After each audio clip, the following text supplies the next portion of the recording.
Congress. Kasama si Honorable Congressman Attorney Rods Gutierrez.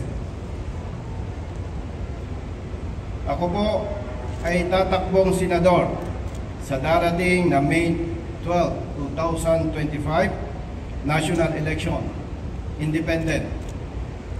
Kung papalarin po ako at pagtitiwalaan ng taong bayan, maglilingkod ako na walang pinipili at walang kinikilingan, kasama ang One Rider Party List sa Kongreso. Basta tama po, kampi-kampi tayo. Maraming salamat. Actually po, ilang days pa lang po na nag-decide ako with my family and with my party.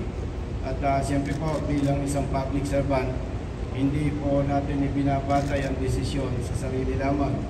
Kasama po dyan ang suporta ng pamilya at siyempre po ng ating mga kababayan.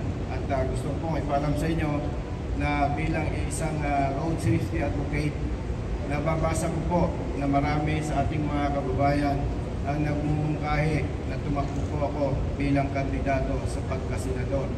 At yan po ay isa sa napakalaking basihan ng aking desisyon po. Yung